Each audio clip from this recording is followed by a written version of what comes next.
Okay. So we pretty much had finished up, well, at least as far as Jacob before we kind of switched to one of his sons, Joseph. Joseph, of course, being Jacob and Rachel's firstborn child.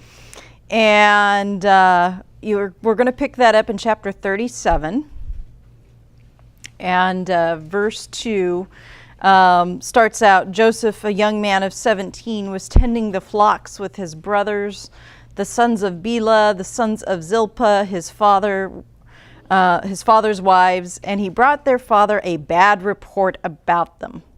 Joseph's a tattletale. Now, Israel loved Joseph more than any of his other sons. That's not going to create problems. Not at all. Because he had been born to him in his old age, and he made a richly ornamented robe for him. It's kind of an interesting translation. And English translators have never quite known what to do with the translation of what kind of robe it was. Of course, calling it, the coat of many colors, that kind of thing, makes for a nice Broadway show. The Technicolor Dreamcoat. Probably a better translation, though, is a coat actually with long sleeves. Or if you're going to call it ornamented, something basically that made it so he couldn't move well. Because when you have a coat with long sleeves or that has lots of ornaments and that kind of stuff on it, it's harder to do hard labor, which means he was not the son who was out in the fields doing the labor. He was hanging around the tents. It was a sign of luxury. And so it's an obvious sign of the privilege and the preference that his father, of course, is showering upon him. And again, that's not going to create any problems at all as we delve into another study of family dysfunction and how that's going to play out. As in verse 4, when his brothers saw that their father loved him more than any of them, they hated him and could not speak a kind word to him. So then Joseph, our dreamer, has a dream. And when he told it to his brothers, they hated him all the more. And he said to them, "Listen to this dream I had. We were binding sheaves of grain out in the field when suddenly my sheaf rose and stood upright while your sheaves gathered around mine and bowed down to it." His brothers said to him, "Do you intend to reign over us? Will you actually rule us?" And they hated him all the more because of his dream and what he had said. Then he had another dream, and he told it to his brothers. "Listen," he said, "I had another dream, and this time the sun and the moon and the 11 stars were bowing down to me." Told his father as well. His brothers, his father rebuked him and said, "What is this dream you had? Will your mother and I and your brothers actually come and bow down in the ground before you?" His brothers were jealous of him, but his father kept the matter in mind. So you kind of see where this is headed. that this is eventually going to come to an head. And of course it does. In verse 12, now his brothers had gone to graze their father's flocks near Shechem, and Israel said to Joseph, "As you know, your brothers are grazing the flocks near Shechem. Come, I am going to send you to them." "Very well," he replied. So he said to them, "Go and see if all is well with your brothers and with the flocks. Bring word back to me." Then he sent him off from the valley of Hebron. Joseph arrived at Shechem. A man found him wandering around in the fields and asked him, "What are you looking for?" He replied, "I'm looking for my brothers. Can you tell me where they are grazing their flocks?" "They have moved on from here. I heard them say, 'Let's go to Dothan.'" So Joseph went after his brothers and found them near Dothan, but they saw him in the distance, and before he reached them, they plotted to kill him. "Here comes that dreamer," they said to each other. "Come now, let's kill him and throw him into one of these cisterns and say that a ferocious animal devoured him. Then we'll see what comes of his dreams." When Reuben being the oldest, Reuben heard this, he tried to rescue him from their hands. "Let's not take his life. Don't shed any blood. Throw him into this cistern here in the desert, but don't lay a hand on him." Reuben said this to rescue him from them and take him back to his father. So Reuben's maybe not quite so bad. He's going, well, maybe killing our brother is maybe an extreme. Let's not do that. So when Joseph came to his brothers, they stripped him of his robe, the richly ornamented robe he was wearing, and they took him and threw him into the cistern. Now the cistern was empty. There was no water in it. As they sat down to eat their meal, they looked up and saw a caravan of Ishmaelites. Oh, here comes Ishmael again. Coming from Gilead. Their camels were loaded with spices, balm, and myrrh, and they were on their way to take them down to Egypt. Judah has an attack of his conscience, and so he says to his brothers, well, what will we gain if we kill our brother and cover up his blood? Come, let's sell him to the Ishmaelites, not lay our hands on him. After all, he is our brother, our own flesh and blood. So his brothers agreed. So when the Midianite merchants came by, his brothers pulled Joseph out of the cistern and sold him for 20 shekels of silver to the Ishmaelites who took him to Egypt. Interestingly enough, Midianites, who are also Ishmaelites, that's where Moses winds up going eventually when he flees and winds up marrying a Midianite woman. So start kind of seeing some of the crossovers.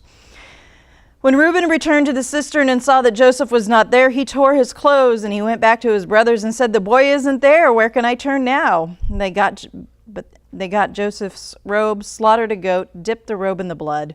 They took the ornamented robe back to their father and said, "We found this. Examine it to see whether it's your son's robe." He recognized it and said, "It is my son's robe. Some ferocious animals devoured him. Joseph has surely been torn to pieces." Then Jacob tore his clothes, put on sackcloth, and mourned for his son many days. All his sons and daughters came to comfort him, but he refused to be comforted. "No," he said, "in mourning I will go down to the grave to my son." So his father wept for him. Meanwhile, the Midianites sold Joseph in Egypt to Potiphar, one of Pharaoh's officials, the captain of the guard.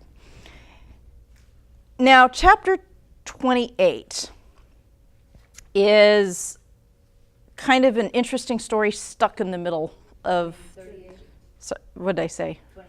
Sorry, 30.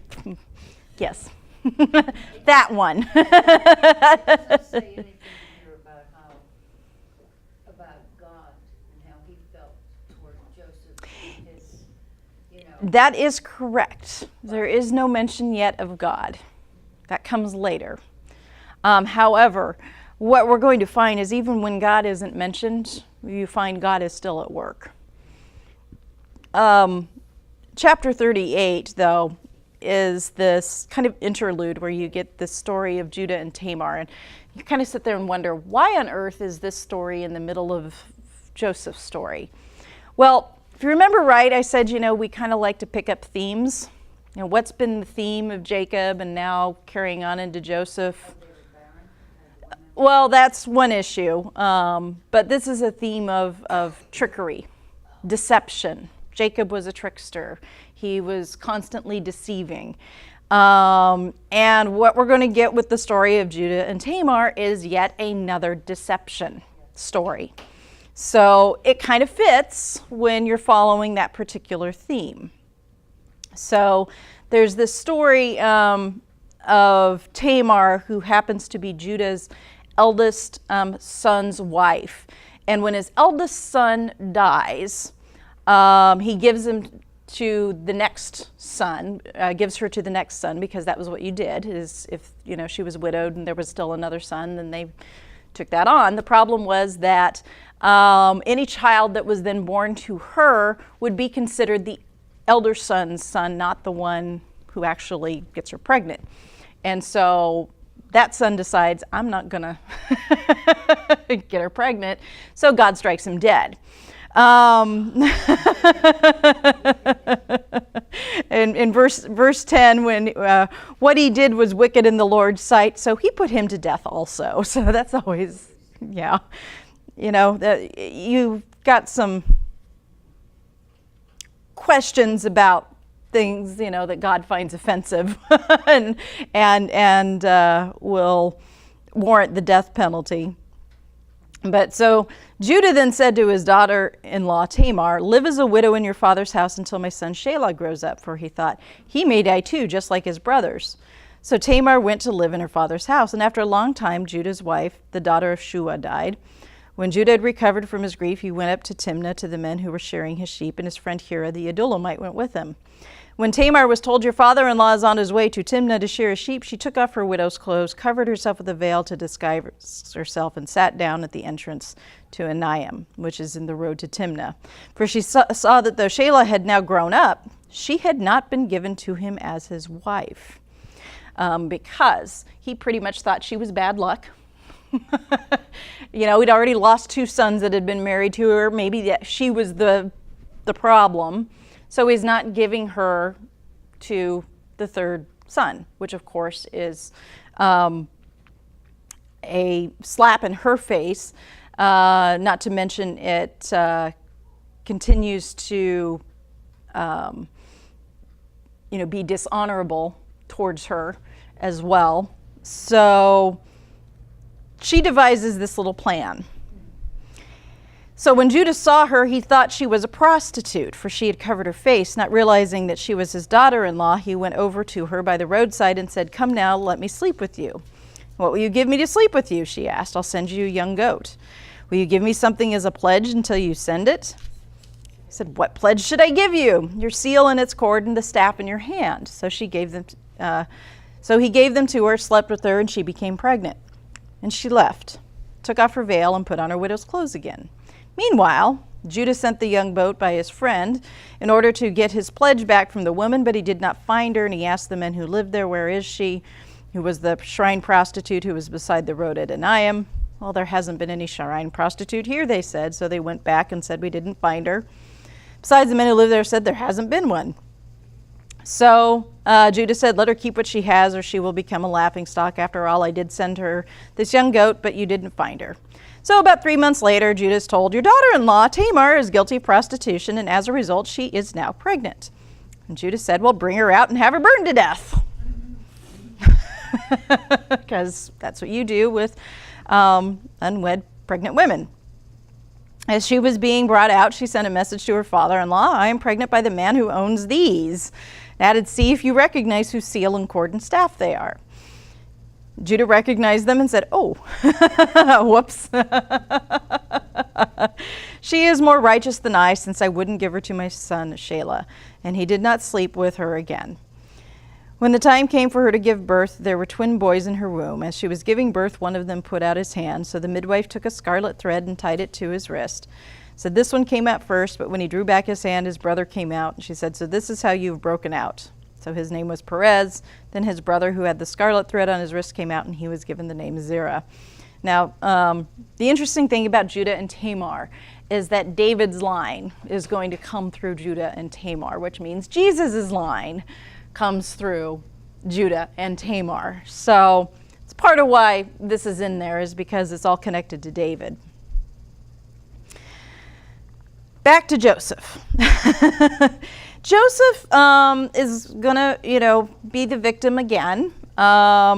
He starts out in Egypt, actually not doing too bad. Now Joseph had been taken down to Egypt. Potiphar, an Egyptian who was one of Pharaoh's officials, the captain of the guard, brought him from the Ishmaelites who had taken him there. The Lord was with Joseph, and he prospered, and he lived in the house of his Egyptian master. When his master saw that the Lord was with him, and the Lord gave him success in everything he did, Joseph found favor in his eyes and became his attendant.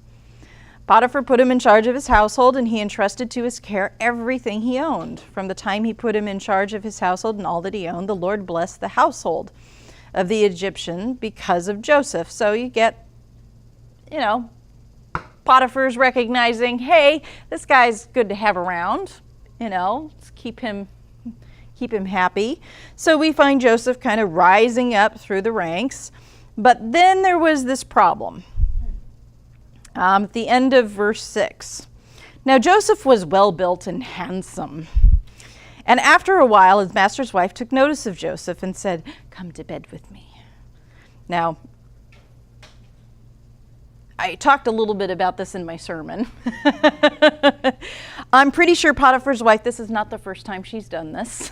I'm sure she is very used to getting her way, and very used to when she finds someone that's a household slave that's good looking, and she can kind of do whatever she wants.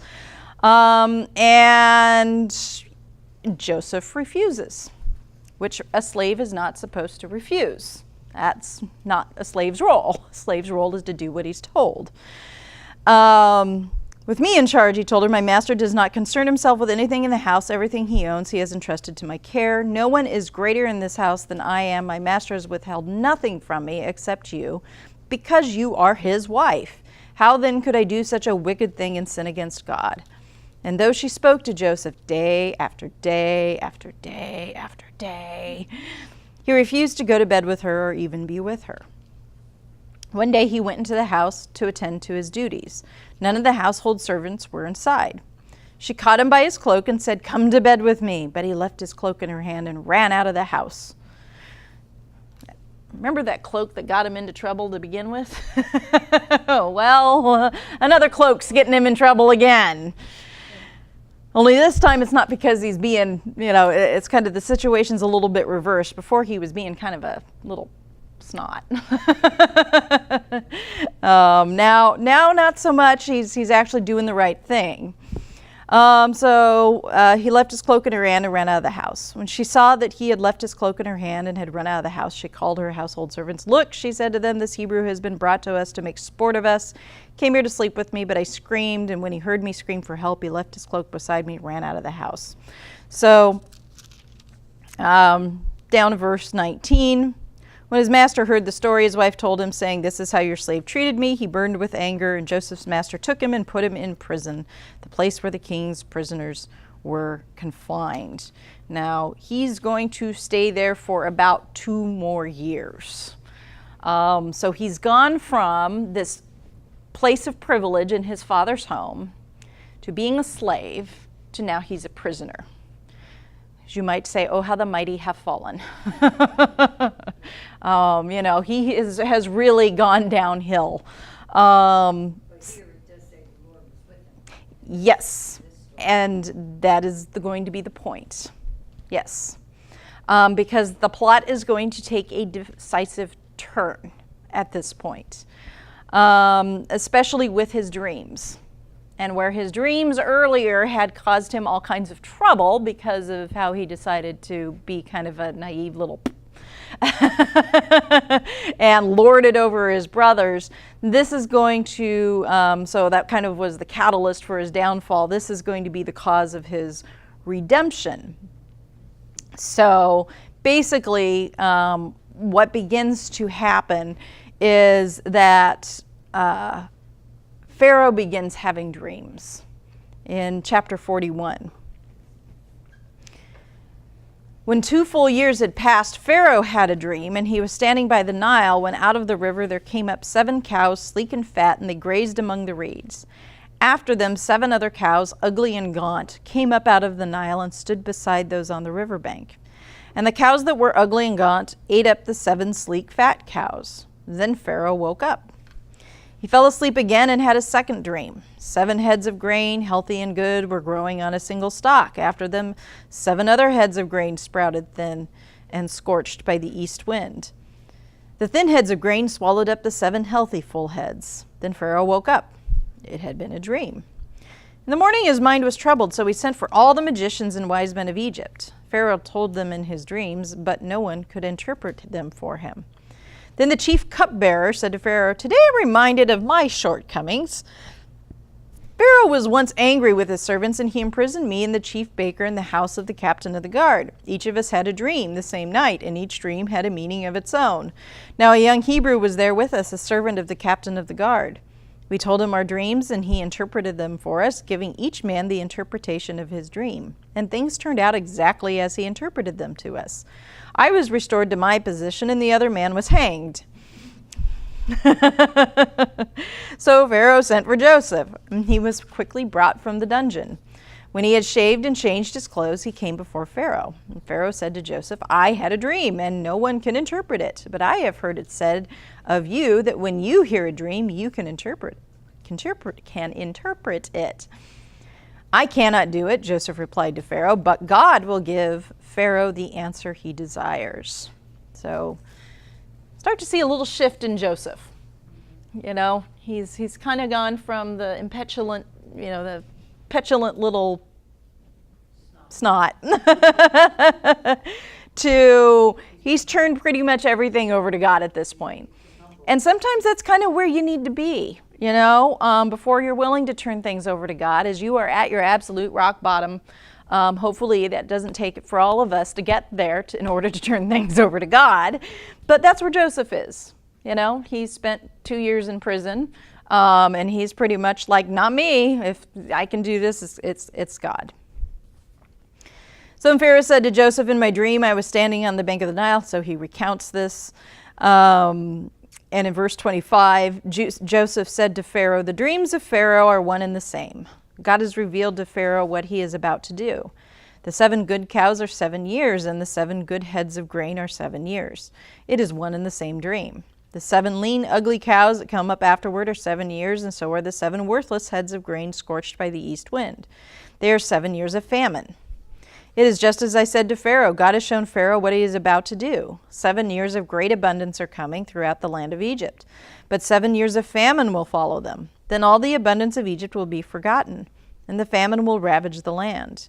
The abundance in the land will not be remembered, because the famine that follows it will be so severe.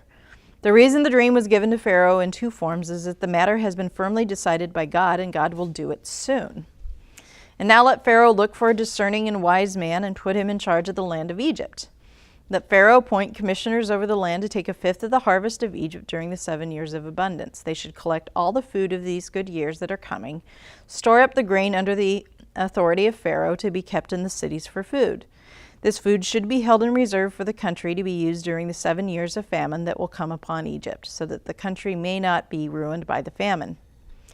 The plan seemed good to Pharaoh and to all his officials. So Pharaoh asked them, can we find anyone like this man, one in whom is the Spirit of God? Pharaoh said to Joseph, since God has made all this known to you, there is no one so discerning and wise as you. You get to be in charge of my palace. All my people are to submit to your orders. Only with respect to the throne will I be greater than you. I mean, think about that. I mean, he just went from being in prison to he is now Pharaoh's right-hand man. So, boom. To a lot of people, the way you want to kind of interpret this now, some people will look at this as an illustration of virtues of integrity and hard work. He works really hard as a slave, he serves well, he's then rewarded with a promotion, remains honest, still applies himself, and then eventually gets to become this royal official. But I think the story offers us a little bit more than that. Because there was that whole God was with Joseph element. Because if we make this a story all about how well he just kept persevering and, doing it himself, it becomes a story about just how well Joseph can do things. Except this story is about divine favor. And this story is about the fact that the way he gets ahead is because God is the one who makes sure that that happens. Of course, the question always is okay, if he has such divine favor, then why did he have to suffer? Why doesn't God, make this a pretty easy path for him? And I think the writer of this story is working out a tension. That as human beings, we cause suffering. We cause these acts that still cause problems. Today in an earlier Bible study, somebody was saying, I didn't want to do something because, I was afraid I would mess up what God's plan was or mess up what God wanted. And I said, you're not going to do that. I mean, you may mess up things for you. Your life may become a little bit harder or something along those lines, but believe me, if God wants something accomplished, he's going to accomplish it. And that's what goes on here. That those factors don't close off the future for God. He will still find a way. So it's about how in a damaged situation of human sin, human suffering, God still works to bring about what needs to happen and what's going to happen. So after spending 7 years preparing, stockpiling for the famine. The famine finally hits, and Jacob winds up sending his sons down to Egypt to buy food. So, that's when we get to chapter 42. When Jacob learned that there was grain in Egypt, he said to his sons, "Why do you just keep looking at each other?" You can see this scene. Yeah, it's like they're sitting around. Well, I don't know. What do you want to do? I don't know. We got no food. Why do you just keep looking at each other? I have heard there is grain in Egypt. Go down there, buy some for us so that we may live and not die. So 10 of Joseph's brothers went down to buy grain from Egypt, but Jacob did not send Benjamin. Benjamin, of course, being the other child of Rachel. So Benjamin is now the favorite son, with Joseph being gone. So not going to send Benjamin.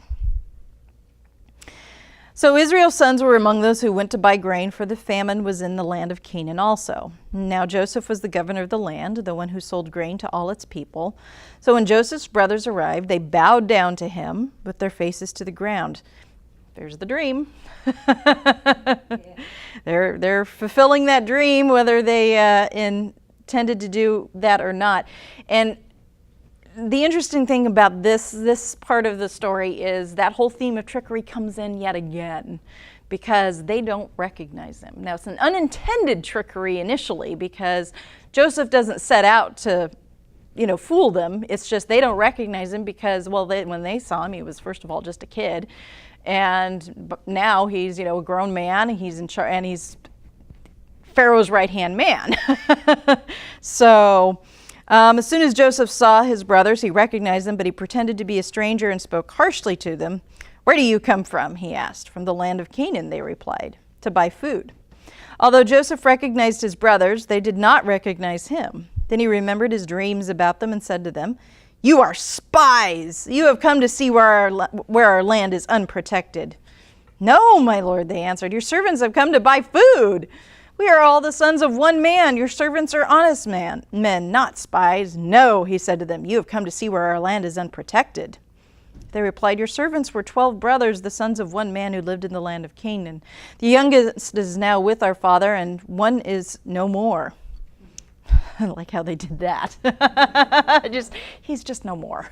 He's no more. Joseph said to them, "It's just as I told you. You are spies, and this is how you will be tested. As surely as Pharaoh lives, you will not leave this place unless your youngest brother comes here. Send one of your number to get your brother. The rest of you will be kept in prison, so that your words may be tested to see if you are telling the truth. If you are not, then surely as Pharaoh lives, you are spies." And he put them all in custody for 3 days. On the third day, Joseph said to them, "Do this, and you will live, for I fear God. If you are honest men, let one of your brothers stay here in prison, while the rest of you go and take grain back for your starving households. But you must bring your youngest brother to me, so that your words may be verified and you may not die." This they proceeded to do. They said to one another, "Surely we are being punished because of our brother. We saw how distressed he was when he pleaded with us for his life, but we would not listen. So why this distress has come upon us." And here's Reuben. "I told you so." You always got that brother. "Didn't I tell you not to sin against the boy? But you wouldn't listen. Now we must give an accounting for his blood." They did not realize that Joseph could understand them, since he was using an interpreter. He turned away from them and began to weep, but then turned back and spoke to them again. He had Simeon taken from them and bound before their eyes. Joseph gave orders to fill their bags with grain, to put each man's silver back in his sack, and to give them provisions for their journey. After this was done for them, they loaded their grain on their donkeys and left. So, of course, they stop and they discover their silver has been returned. And they're like, whoa. That's, it's like, well, what we paid him. Oh, he gave it back. Oh, wait, no. How did we get this? He's going to think we stole it. So they're a little worried about that. So when they finally meet back up with their father, verse 36, their father Jacob said to them, "You have deprived me of my children. Joseph is no more, and Simeon is no more, and now you want to take Benjamin. Everything is against me." Poor Jacob. Then Reuben said to his father, "You may put both of my sons to death if I do not bring him back to you. Entrust him to my care, and I will bring him back." But Jacob said, "My son will not go down there with you. His brother is dead, and he is the only one left. If harm comes to him on the journey you are taking, you will bring my gray head down to the grave in sorrow." So he's the only one left. What are the rest? Chop meat? Pretty much. Yep. Yeah, Jacob hasn't learned a lot with the whole favoritism thing. He still has that problem. Well, chapter 43, famine isn't getting any better. So when they had eaten all the grain they had brought from Egypt, their father said, "Go back and buy us more food." It's like, well, we would, but you won't give us Benjamin. So, yeah. Of course, then Israel blames them for this. Verse 6. "Why did you bring this trouble on me by telling the man you had another brother?" But that was stupid. Why'd you do that? They replied, "The man questioned us closely about ourselves and our families. Your father's still living. Do you have another brother?" We simply answered his questions. How are we to know he would say, "Bring your brother down here"? Judah said to Israel his father, "Send the boy along with me, and we will go at once, so that we and you and our children may live and not die. I myself will guarantee his safety, and you can hold me personally responsible for him. If I do not bring him back to you and set him before you, I will bear the blame before you all my life. As it is, if we had not delayed, we would have gone and returned twice." Then their father Israel said to them, "If it must be, then do this. Put some of the best products of the land in your bags and take them down to the man as a gift. A little balm and a little honey, some spices and myrrh, some pistachio nuts and almonds. Take double the amount of silver with you, for you must return the silver that was put back into the mouths of your sacks. Perhaps it was a mistake. Take your brother also, and go back to the man at once, and may God Almighty grant you mercy before the man, so that he will let your brother and Benjamin come back with you. As for me, I am bereaved, I am bereaved." So the men took the gifts and doubled the amount of silver, and Benjamin also. They hurried down to Egypt and presented themselves to Joseph. And when Joseph saw Benjamin with them, he said to the steward of his house, "Take these men to my house, slaughter an animal, and prepare dinner. They are to eat with me at noon." So he gets together. Verse 26. When Joseph came home, they presented to him the gifts they had brought into the house, and they bowed down before him to the ground. He asked them how they were, and then he said, "How is your aged father you told me about? Is he still living?" And they replied, "Your servant our father is still alive and well." And they bowed low to pay him honor. As he looked about and saw his brother Benjamin, his own mother's son, he asked, "Is this your youngest brother, the one you told me about?" He said, "God be gracious to you, my son." Deeply moved at the sight of his brother, Joseph hurried out and looked for a place to weep. He went into his private room and wept there. After he had washed his face, he came out and, controlling himself, said, "Serve the food." They served him by himself, the brothers by themselves, and the Egyptians who ate with them by themselves, because Egyptians could not eat with Hebrews, for that is detestable to Egyptians. The men had been seated before him in the order of their ages, from the firstborn to the youngest, and they looked at each other in astonishment when portions were served to them from Joseph's table. Benjamin's portion was 5 times as much as anyone else's, so they feasted and drank freely with him.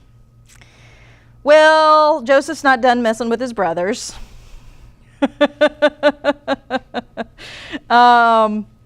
Basically, Joseph, when they go to send them back, he sets Benjamin up, puts some silver into the knapsack that Benjamin has, and then they stop him and find him. And so he's all ready to imprison Benjamin. And that's when you get to verse 16 of chapter 44. "What can we say to my lord?" Judah replied. "What can we say? How can we prove our innocence? God has uncovered your servant's guilt. We are now my lord's slaves. We ourselves are the ones who was found to have the cup. But Joseph said, "Far be it for me to do such a thing. Only the man who is found to have the cup will become my slave. The rest of you go back to your father in peace." Then Judah went up to him and said, "Please, my lord, let your servant speak a word to my lord. Do not be angry with your servant, though you are equal to Pharaoh himself." My lord asked his servants, "Do you have a father or a brother?" And we answered, "We have an aged father, and there is a young son born to him in his old age." His brother is dead, and he is the only one of his mother's sons left, and his father loves him. Then you said to your servants, bring him down to me so I can see him for myself. And we said, my lord, the boy cannot leave his father. If he leaves him, his father will die. But you told your servants, unless your youngest brother comes down with you, you will not see my face again. When we went back to your servant, my father, we told him what my lord had said. And then our father said, go back and buy more food. But we said, we cannot go down. Only if our youngest brother is with us will we go. We cannot see the man's face unless our youngest brother is with us. Your servant, my father, said to us, you know that my wife bore me 2 sons. One of them went away from me, and I said, he has surely been torn to pieces, and I have not seen him since. If you take this one from me too, and harm comes to him, you will bring my gray head down to the grave in misery. I like how they keep dodging what they did by saying, well, this is what our father said about him. This is what our father said happened to him, or he is no more, or, there's never quite that admission of what actually went on. So now if the boy is not with us, I go back to your servant, my father, and if my father, whose life is closely bound up with the boy's life, sees the boy isn't there, he will die. Your servants will bring the gray head of our father down to the grave in sorrow. Your servant guaranteed the boy's safety to my father. I said, if I do not bring him back to you, I will bear the blame before you, my father, all my life. Now then, please, let your servant remain here as my lord's slave in place of the boy, and let the boy return with his brothers. How can I go back to my father if the boy is not with me? No, don't let me see the misery that would come upon my father. So, drama, yeah. This is high drama. And Joseph finally is learning that they have changed. Here is Judah saying, take me instead. Finally, they're willing to serve as a slave. They're willing to sacrifice their own well-being for the sake of someone else. So that's when Joseph finally lets down the disguise and reveals himself to his brothers, which of course is great because, then they all come down to Egypt and, live with him, and they're doing fine, except for when Jacob finally dies. And when Jacob dies, it's a little bit scary for the brothers, because what do you think they're thinking when Jacob dies? What do they think Joseph is going to do? I don't think they're worried about that. Vengeance. Yep. They're like, uh-oh, what's going to happen now? If Jacob dies, he's going to finally, the only thing probably holding him back. Is Jacob. Yup. So that doesn't happen. Until there's a different Pharaoh. Yes. That isn't quite what happens. And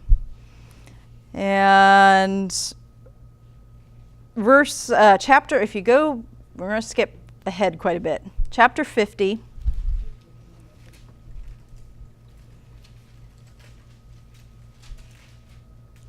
And verse 15.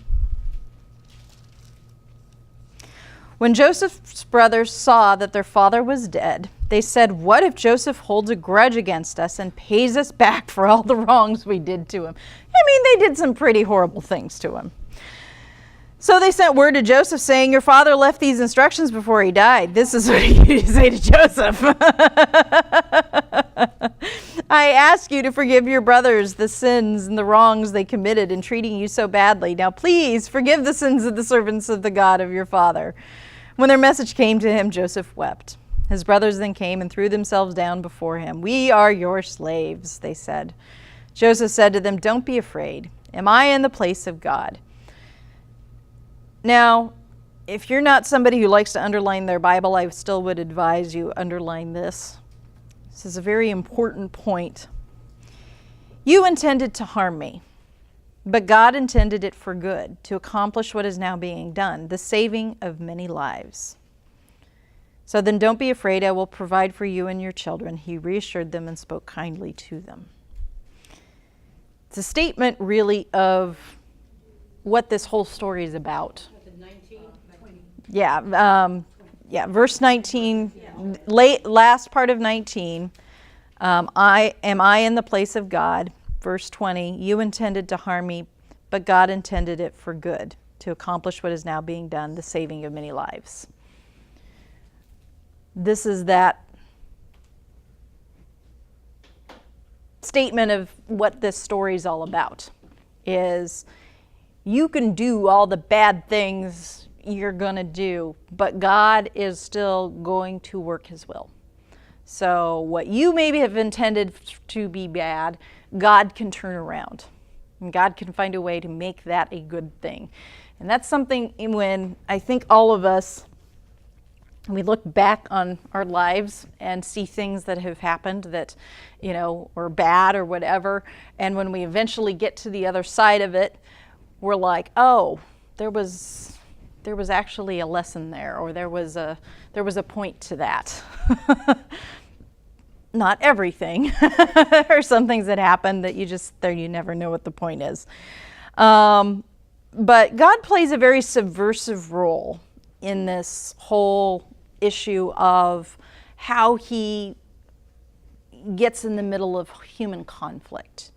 And in the midst of human conflict, he's still bringing about life.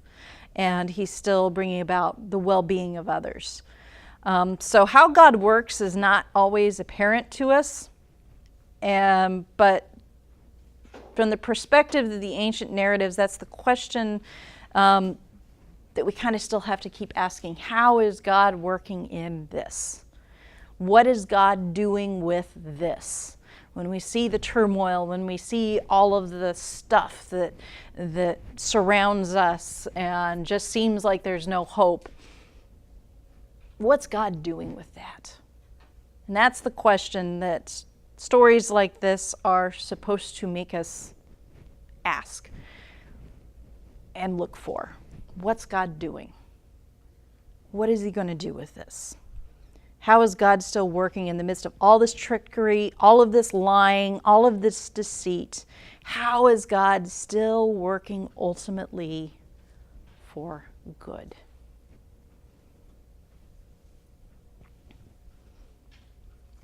Because there's going to be some bad things that go on after this.